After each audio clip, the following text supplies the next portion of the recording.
नमस्कार, नाशिकची गौरी या माझ्या यूट्यूब चॅनलमध्ये तुमच्या सगळ्यांचं खूप खूप स्वागत. चला, सगळ्यांना शुभ दुपार.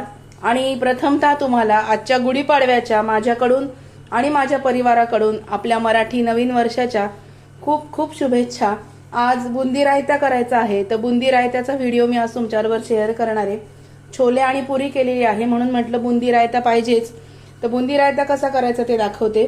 पहिल्यांदा एक भांडं घेतलंय आणि हे स्ट्रेनर आहे, गाळणी आहे.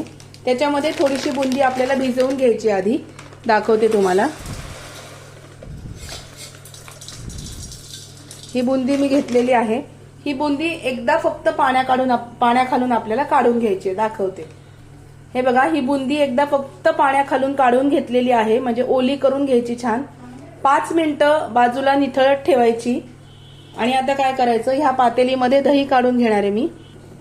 हे जे दही आपण याच्यामध्ये काढून घेतलेलं आहे, याच्यात मी थोडंसं पाणी घालणार आहे आणि हे दही मस्तपैकी छान हलवून घेणार आहे, फेटून घेणार आहे, जेणेकरून याच्यात कुठल्याच प्रकारच्या गाठी राहता कामा नये.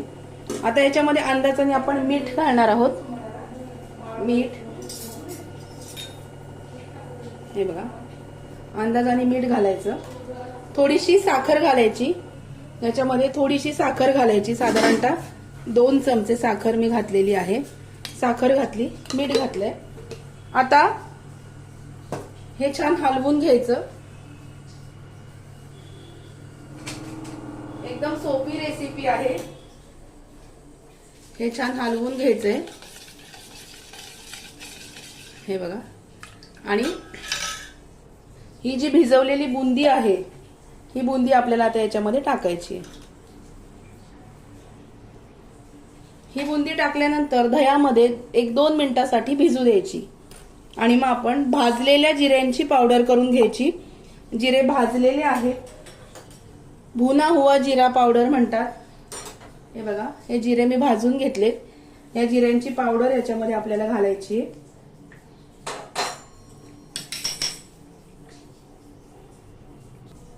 याच्यामध्ये ही पावडर मी करून घेतली, भाजलेल्या जिऱ्यांची पावडर. अर्धा चमचा भाजलेल्या जिऱ्यांची पावडर घालायची. चवीनुसार तिखट.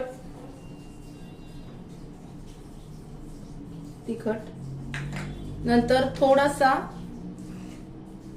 काळं मीठ, एवढंच याच्यामध्ये घालायचंय. आणि हे रायतं छान हलवून घ्यायचंय.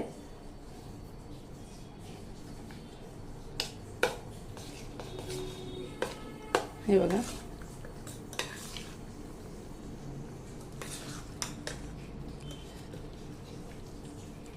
छान हलवून घेतलं मी. आणि आता याच्यावरती कोथिंबीर घालूया. हे बघा, असा बुंदी रायता तयार आहे. 2 मिनिटात तयार झाला. आता फक्त आपल्याला वरून फक्त कोथिंबीर आपल्याला याच्यामध्ये टाकायची गार्निशिंग साठी. पुरी भाजी किंवा छोले पुरी असेल तर बुंदी रायता पाहिजेच, म्हणून आज बुंदी रायता केलाय मी. हे बघा, अशा पद्धतीने बुंदी रायता तयार आहे, अगदी सोप्या पद्धतीने.